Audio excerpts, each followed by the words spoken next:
Assalamualaikum warahmatullahi wabarakatuh. Bismillah, alhamdulillah, wassalatu wassalamu ala rasulillah wa ala alihi wa ashabihi wa mawalah amma ba'da. Bisa jumpa lagi dengan saya Julia Kamila dalam program Gemah Ramadan TVRI Jawa Timur. Dan alhamdulillah di hari ke-17 bulan Ramadan ini mudah-mudahan kita senantiasa diberi kekuatan iman, sehat, sehat jasmani, rohani, bahkan sampai sehat ekonomi pemirsa. Amin Allahumma amin. Dan kita bisa dipertemukan lagi dengan bulan Ramadan di tahun yang akan datang. Amin amin ya rabbal alamin. Dan kesempatan kali ini pula kita akan bahas sebuah tema yang luar biasa, yakni hukum Islam sebagai solusi. Sebagai narasumber saya ada tamu istimewa saya. Akan saya sapa usai yang satu ini.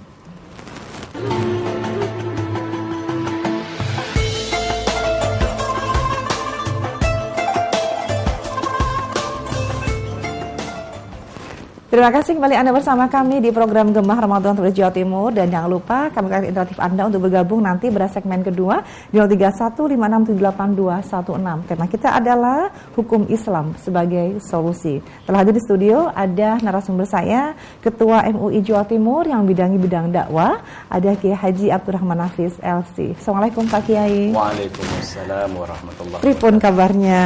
Alhamdulillah sehat walafiat. Sehat. Alhamdulillah. Ya, alhamdulillah. Baik, Pak Kiai, kalau bicara hukum Islam sebagai solusi ini sepertinya pas sekali di bulan suci Ramadan. Insya Allah. Baik, baik. Makna dari hukum Islam sendiri apa ini Pak Kiai? Hukum itu adalah keputusan sebuah penentuan halal haramnya. Islam itu adalah sebuah agama Islam sebagai solusi jalan keluar dari semua persoalan. Jadi hukum Islam sebagai solusi itu artinya penentuan halal haram sebagai solusi untuk permasalahan di masyarakat. Hukum Islam itu ada yang taklifi, yaitu di antaranya itu ada 5, ada yang wajib, ada yang sunnah, ada yang mubah, ada yang makruh, ada yang haram. Itu hukum secara taklifi. Dan juga itu yang menjadi dasar daripada hukum taklifi itu. Dan dari hukum ini untuk menentukan itu ada yang berdasarkan kepada dalil hukmi, ada yang karena illatul hukmi. Nah, di sini kita melihat bahwa hukum Islam ini yang berdasarkan dalil hukum itu ada yang qat'iyyud dilalah, ada yang dhanniyud dilalah. Ada yang pasti dalilnya itu pasti, ada yang karena masih praduga dari para ulama-ulama. Yang qat'i itu ada seperti bahwa sholat itu wajib, ini qat'i, puasa ini wajib, ini sudah qat'i, ini zakat itu wajib, haji itu wajib, itu menunjukkan qat'i. Tapi rinciannya itu nanti ada yang dhanniyud dilalah, praduga, prasangka, berdasarkan daripada ijtihad para ulama mujtahidin. Begitu juga dalam hukum Islam ini ada yang berdasarkan kepada illat. Karena hukum ini di situ dhanniyud dilalah, maka muncullah illat, sebab yang mengharuskan ini hukumnya bagaimana, ini karena ada illatnya, bahwa al-hukmu yaduru ma'illatihi wujudan au adaman. Hukum itu berputar sesuai dengan ada illatnya, ada atau tidak ada. Sehingga kita mengetahui bahwa hukum sebagai solusi terhadap semua persoalan-persoalan. Dari itu para ulama ini yang dhonni itu menimbulkan ijtihad yang berbeda.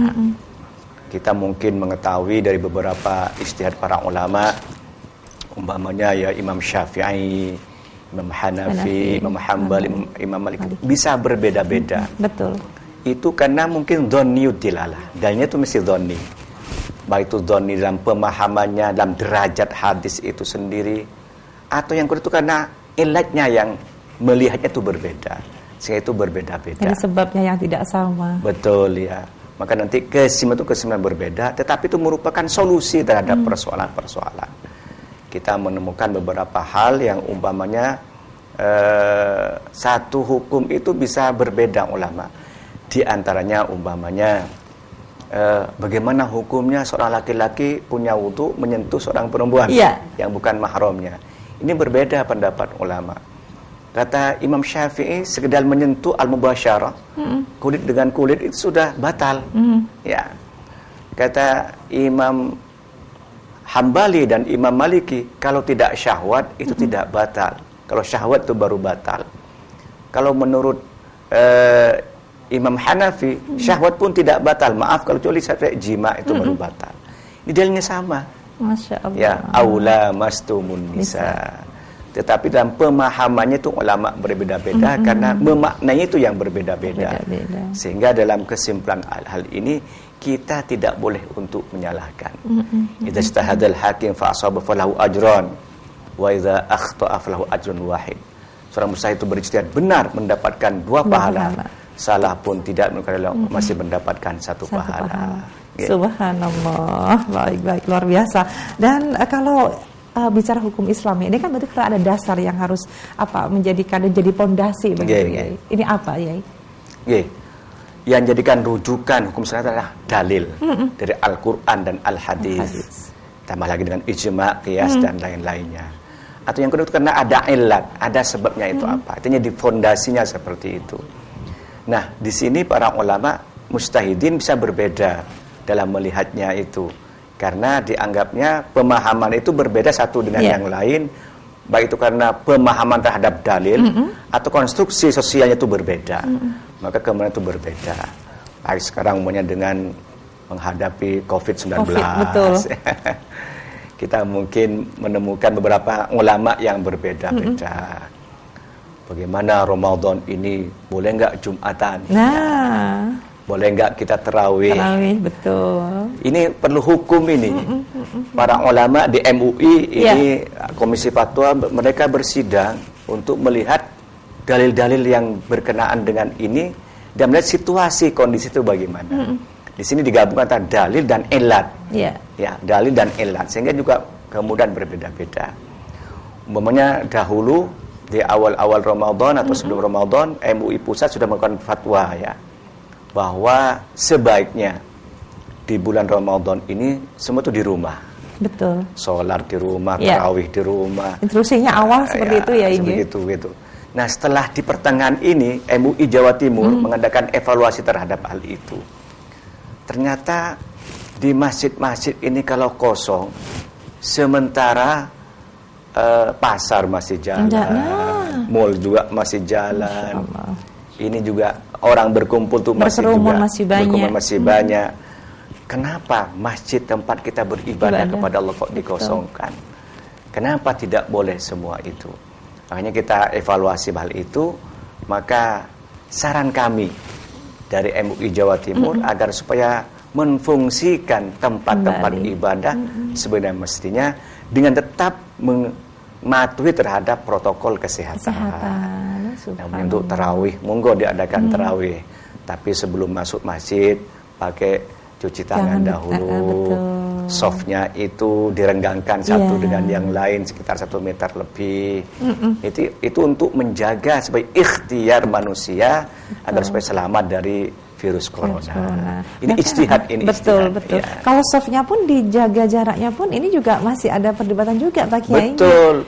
Sawu sufufakum. Fantaswiatas sufuf minta mamis shalah. Luruskan safmu. Karena meluruskan saf itu bagian daripada kesempurnaan sholat. Nah, ini bagaimana? Kok safnya ini renggang-renggang ini? Apa termasuk melaksanakan sawu sufakum? Dalam hukum Islam itu ada yang azimah, ada yang rukhsah namanya. Azimah itu melaksanakan hukum sesuai dengan aslinya. Itu azimah. Rukhsah kemurahan karena ada sebab, karena ada ilat. Nah, di COVID-19 ini, di musim virus corona ini, kita tidak menggunakan yang azimah, tapi yang rukhsah ini. Sehingga taswiyatus sufuf itu, melukan saf ini tidak harus dempet-dempet, tidak. Al-katifu bil-katifi tidak. Tetapi lurus, ya, satu dengan yang lain, kemudian yang belakang juga lurus, walaupun jalan itu renggang. Itu sudah memenuhi syarat. Dan tetap mendapatkan pahala jamaah. Ada sebuah ucapan dari Syekh kitab Fathul Mu'in itu mengatakan bahwa renggang-renggang itu asalkan lurus, baik itu ke samping ataupun ke depan, itu mendapatkan pahala jamaah. Subhanallah. Baik. Jadi betul-betul diatur ya untuk ibadah ini ya. Untuk baik maupun fikihnya, kemudian juga di sana ada bagaimana cara beribadah yang benar juga. Ini diatur semua dalam hukum Islam berarti. Betul, Islam itu mengatur semua kehidupan manusia. Apalagi yang masalah ibadah di masjid, Maaf keluar masuk dan masuk WC itu juga ada aturan dalam Islam Allah itu ya. karim. Masalah kecil-kecil itu ada dalam Islam. Cuma ada yang sifatnya itu yang global, ada yang terinci. Yang global ini maka ulama di situ berkesempatan untuk berijtihad. Rinciannya itu bagaimana seperti itu. Baik, luar biasa. Dan kalau kembali kepada COVID ini ya, iya. Sejauh mana kita harus begitu mentaatikah ketika di sana muncul fatwa apa segala macam begitu? Kan juga masih banyak saudara-saudara kita yang masih, mohon maaf, ini terkadang sudahlah kita softnya nggak usah direnggangin aja gitu. Masih ada yang seperti itu ya. Merubah mindsetnya kah atau pripun? Ya. Allah berfirman, atiullaha wa atiur rasul wa ulil amri minkum. Taatlah kamu kepada Allah dan taatlah kepada Rasul wa ulil amri dan orang yang memerintah kita. Kalau atiullah pakai atiu, wa atiur rasul pakai atiu, tapi ulil amri tidak pakai atiu. Ini berarti ulil amri ini harus mengikuti pendapat Al-Qur'an dan Al-Hadis.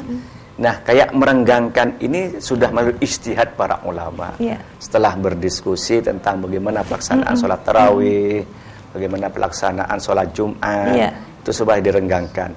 Dan hal ini tidak menyangkut masalah boleh tidak bolehnya, tapi kesempurnaannya saja.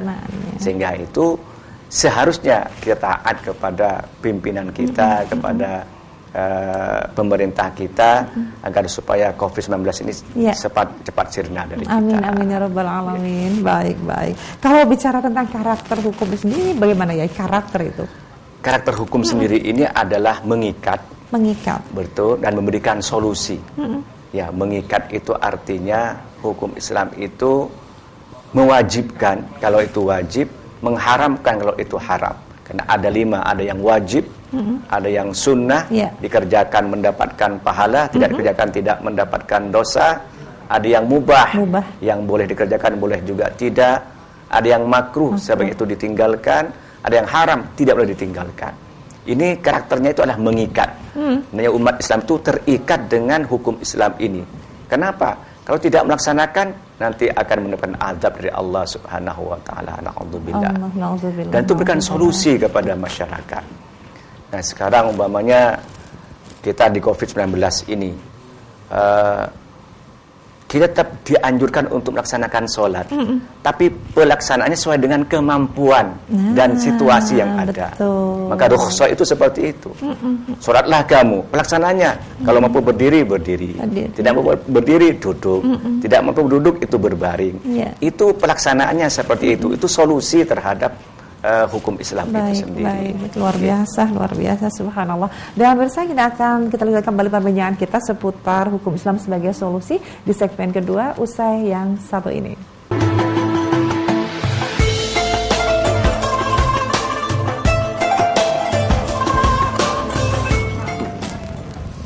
Terima kasih pemirsa, kembali Anda bersama kami di program Gemah Ramadan TVRI Jawa Timur, dan Anda kami undang untuk segera bergabung di interaktif 03156782216. Kita punya tema hukum Islam sebagai solusi, dan narasumber saya adalah Kiai Haji Abdurrahman Hafiz LC, merupakan Ketua MUI Jawa Timur yang membidangi bidang dakwah. Dan Yai, ini mumpung bicara COVID ya. Jadi COVID ini kan juga sudah istilahnya banyak korban ya. Di sana meninggal dunia juga sudah banyak, sudah ribuan begitu. Nah, kalau bicara bagaimanakah dengan jenazah ya, yang istilahnya terpapar COVID tersebut? Ya, memang COVID ini sebuah musibah ya. Kita doakan semoga kita selamat semuanya, insyaallah, dari virus COVID-19 ini. Jenazah akibat COVID ini tetap punya kewajiban kalau mampu untuk melaksanakan 4 hal. Pertama, wajib untuk memandikannya. Baik. Yang kedua, wajib untuk mengkafaninya. Yang ketiga, wajib untuk mensolatinya. Baik. Yang keempat, wajib untuk menguburkannya. Itu secara prinsip seperti itu. Adapun teknisnya sangat tergantung kepada protokol kesehatan. Memandikannya tidak boleh dipegang, tidak boleh disentuh ya, ini mayatnya. Tidak boleh disentuh, dia takut virusnya itu menular ke orang yang lain. Bisa dari jauh, disemprot dari jauh. Sekan itu bersih gitu ya. Kemudian juga cara untuk mengkafaninya, Iya. yaitu juga bisa dengan plastik, bisa dengan kain kalau itu memungkinkan. Baik. Ya. Lalu juga cara untuk mensolatinya juga tidak harus di depan, agak jauh itu juga boleh untuk mensolatinya. Subhanallah. Baik, baik. Ya. Boleh Pak Kiai, berarti nggak harus mendekat Pelaksanaannya begitu. itu elastis saja itu sebagai Baik. solusi. Ya. Oke, nggih, kita terima telepon dulu ya. Nggih, monggo, Baik, monggo. Assalamualaikum. Waalaikumsalam. Dengan siapa di mana ini? Ahmad Syaifuddin. Pak Syaifuddin di Nganjuk. Iya. Baik, Pak Syaifuddin, alhamdulillah. Ini pemirsa setia TVRI Jawa Timur. Subhanallah, hebat panjenengan. Monggo Pak Syaifuddin, amin tanyakan. Yang ditanyakan begini, kalau ada orang yang suka mencuri barang bekas itu hukumnya haram atau tidak? Yang kedua, kalau ada orang yang rajin melaksanakan sholat tarawih di masjid, itu hukumnya halal atau tidak? Ya, sekian begitu. Terima kasih dan wassalamualaikum. Waalaikumsalam warahmatullahi wabarakatuh. Ini hampir tiap hari selalu bergabung ya. Masya Allah, pendengar setia ini. Bener. Baik Pak Kiai Pripun, ini hukum mencuri barang bekas ini. Mencuri itu sarikoh. Sarikoh itu ada definisinya, yaitu mengambil hak milik orang lain yang tidak diridhokan, yang tidak diridhoi kepada orang lain. Itu dianggap mencuri. Sekarang maunya barang bekas. Barang bekas ini ditaruh di depan rumah. Iya. Ini orangnya sudah tahu siapa saja yang ngambil itu boleh. Dalam itu namanya olima ridhohu. Diketahui orang itu akan ridho yang mau ngambil itu diridhoi oleh orang yang punya itu. Tidak mencuri namanya itu. Mengambil sesuatu yang sudah diridhoi oleh orang yang punya. Tapi emang sengaja ditaruh di depan rumah biar ada yang mengambil begitu ya? Iya, sama miliknya ya. pemiliknya begitu. Inggih. Ada isyarat seperti itu. Iya. Barang-barang bekas ditaruh di tempat yang sampah depan rumah itu diharapkan nanti diambil oleh pemulung-pemulung. Iya. Itu sudah olima ridhohu namanya. Tapi kalau punya barang itu sandal umpamanya ataupun sepatu ditaruh di tempatnya dicuri, ya jelas itu haram seperti itu. Yang itu sarikah itu tetap haram. Baik. Ya. Yang kedua tadi melaksanakan sholat tarawih. Betul. Bagus sekali. Ya, man qama ramadhana imanan wahtisaban wa falahu ma taqabbala min dzambihi. Orang yang qiyam Ramadan, sholat tarawih dengan iman kepada Allah dan mengharapkan pahala dari Allah, maka akan diampuni dosa-dosa yang lalu. Penting tarawihnya berapa rakaat? Itu ulama berbeda. Ada yang 11, ada yang 23, ada yang 36. Itu sebuah ijtihad para ulama. Monggo yang 11 monggo, 23 monggo, 36 monggo, 41 itu monggo. Tetapi yang enggak boleh yang enggak tarawih ya ini. Yang penting salat tarawih. Yang saya tidak salat tarawih. Subhanallah. Baik, demikian Pak Syaifuddin yang ada di Nganjuk menjelaskan dari Kiai ya untuk pertanyaan tidak disampaikan. Dan pemirsa kembali Anda kami tunggu di 0315678216. Assalamualaikum. Waalaikumsalam Ibu Yulia. Iya, dengan siapa di mana? Dengan Ibu Diana di Sidoarjo. Alhamdulillah sehat ya Bu Diana. Iya. Puasa nggak hari ini? Alhamdulillah. Puasa? Insya Allah. Alhamdulillah. Baik, monggo kemudian kami disampaikan ini. Iya. Pak Kiai Abdurrahman Nafis, saya taati. Begini, menyikapi ayat Bismillahirrahmanirrahim, al-mutallaqatu yatarabbasna biiddatihinna salasata quru. Yang kami minta arahannya adalah bagaimana penjelasan atau pendapat Imam Syafi'i. Kemudian yang kedua tentang iddah itu sekarang banyak sekali, mohon maaf, di antara kaum saya sendiri itu yang gampang sekali untuk narak ya, untuk menabrak rambu-rambu tersebut. Mohon kiranya dijelaskan apakah kalau surat tersebut sudah resmi dari pemerintah keluar baru boleh atau dihitungnya setelah berisah dari suami, walaupun katakan masih serumah. Begitu Pak Kiai. Baik. Atas arahannya. Terima kasih. Assalamualaikum warahmatullahi wabarakatuh. Waalaikumsalam warahmatullahi wabarakatuh. Langsung saja Pak Kiai, monggo. Ini urusan dunia wanita. Iya. A'udzubillahi minasyaitonir rajim. Wal mutallaqatu yatarabbasna bi anfusihinna salasatu quru ya. Orang wanita yang dicerai itu maka membersihkan dirinya iddah itu selama 3 quru. Nah, 3 quru itu pendapat Imam Syafi'i adalah 3 kali sucian. Kata Imam Hanafi 3 kali haid. Ya, itu kata-kata quru itu ada 2 makna. Bisa makna haid, bisa makna suci. Kalau indah Syafi'i itu 3 kali sucian. Sekarang itu suci, dicerai, kemudian haid, ya suci lagi, haid lagi, suci lagi, itu baru boleh menikah. 3 kali sucian itu seperti itu. Nah, bagaimana iddah itu? Iddah itu hendaknya dia tidak bersolek, ya, tidak membuat orang itu tertarik kepada dia, dandan, ya. Tidak berdandan gitu ya, tidak tertarik kepada dia, dan juga tidak keluar rumah kecuali ada hajah masa, ada keperluan yang sangat ya. Kecuali umpamanya maaf dia kerja. Yang tidak mungkin meninggalkan pekerjaannya selama 3 bulan dia tidak kerja, bisa dipecat umpamanya. Betul. Boleh saja dia bekerja, boleh, ya. Tetapi tetap menjaga diri, jangan bersolek, jangan berini, ya, jangan memancing-mancing laki-laki begitu ya. Atau juga dia keluyuran, ya, shopping kemana. Ini tidak diperbolehkan. Dari mall satu mall yang lain. Ini tidak diperbolehkan, ya. Sebenarnya itu memang di rumah, boleh keluar dalam keadaan memang dia perlu. Umpamanya ada tangga yang meninggal dunia, dia takziah, itu boleh, ya. Atau juga mau sholat untuk sholat tarawih, diperbolehkan kalau dalam kondisi seperti itu. Jadi iddah ini bukan berarti tidak boleh kemana-mana, ya. Tetap boleh kalau memang ada keperluan yang memang seharusnya.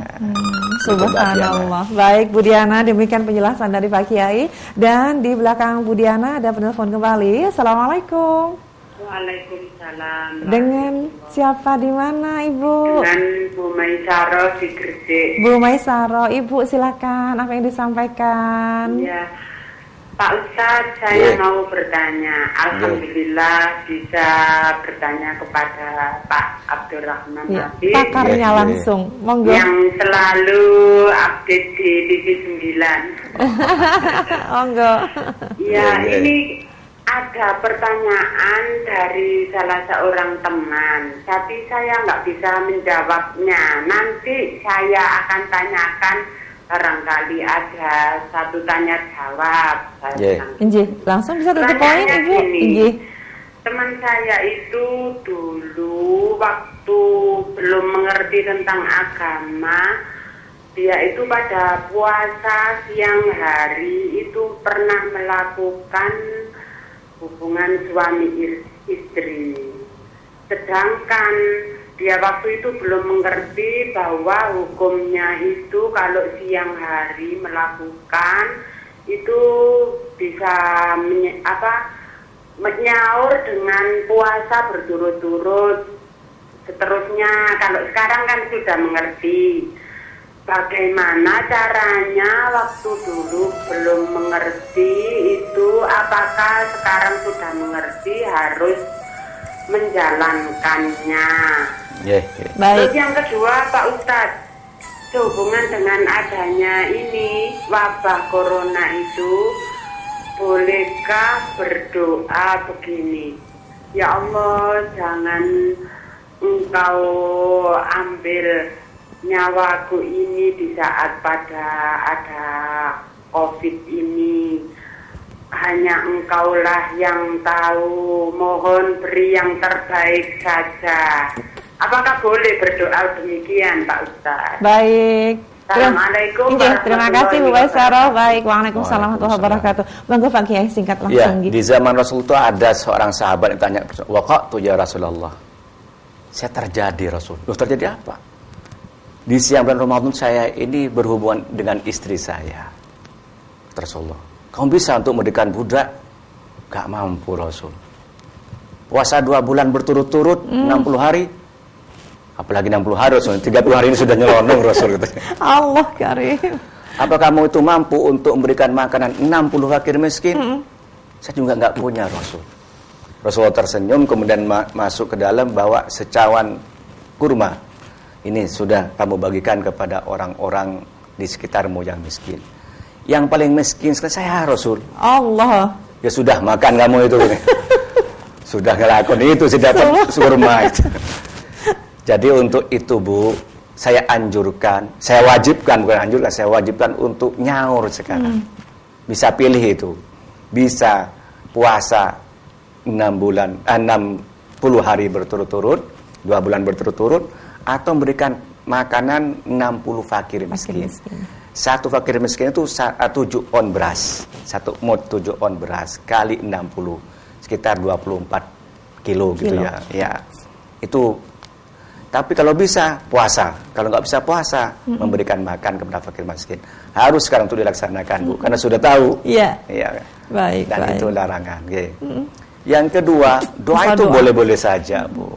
Itu permohonan jenengan kepada Allah, mudah-mudahan dikabulkan oleh Allah. Tidak diwafatkan pada saat musim virus corona ini, karena na'udzubillah, saya lihat itu sangat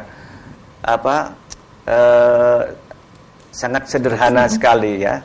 Kasihan sekali dia tidak didekati oleh teman-temannya, tidak didekati oleh familinya, dia dikuburkan dalam keadaan jauh gitu ya. Maka kita semua diselamatkan oleh Allah Subhanahu wa taala. Amin ya rabbal alamin. Baik. Kemudian kalau bicara zakat Pak Kiai, ini kan di tengah-tengah wabah, ini kan juga banyak yang butuhkan ya. Kalau misalnya zakat itu diberikan di awal Ramadan gitu, itu boleh ya Inggi? Boleh saja. Jadi memang waktunya zakat fitrah itu ya. Zakat fitri itu malam bulan Ramadan sampai pagi hari sebelum sholat. Tapi boleh ta'jil memang, diawalkan itu mulai awal Ramadan, tidak akhir Ramadan. Baik. Mulai tanggal 1 sampai 30 itu sudah boleh. Baik. Dan itu sangat baik diberikan sembako kepada orang-orang yang fakir miskin. Zakat fitrah itu. Ya, zakat fitrah sebanyak 3 kilo. Baik. Kalau diuangkan untuk 3 kilo itu bisa ya dikalikan aja. Ya, 1 kilo harganya umpamanya 12.000, berarti 3.600. Baik, 36.000 berarti ya 45.000. Baik. Pak Kiai, ini semakin kesini waktunya semakin habis. Bicara kesimpulan pripun Pak kita hukum Islam sebagai solusi. Jadi kita hidup ini ada rambu-rambu. Islam juga memberikan rambu-rambu berupa hukum Islam. Dengan hukum Islam inilah insya Allah kita akan mendapatkan solusi semua persoalan ini. Kita bukan takut dengan melaksanakan hukum Allah, tapi kita akan mendapatkan solusi dari hukum Allah. Insya Allah dengan kita taat kepada Allah, kita dapatkan ridho dari Allah Subhanahu wa ta'ala. Amin ya rabbal alamin. Baik, subhanallah. Terima kasih Pak Kiai diskusi singkatnya pada sore hari ini. Mudah-mudahan bermanfaat untuk semuanya, untuk saya juga Pak Kiai. Amin. Dan pemirsa, usai sudah kebersamaan kita di Gemah Ramadan pada sore hari ini. Insya Allah akan ketemu lagi dengan saya Yulia Kamila. Dan ridho Allah yang kita cari di dunia ini, mudah-mudahan Allah meridhoi aktivitas kita semua. Amin ya rabbal alamin. Terima kasih dan wallahul muwaffiq ila aqwamit thoriq. Wassalamualaikum warahmatullahi wabarakatuh. Waalaikumsalam.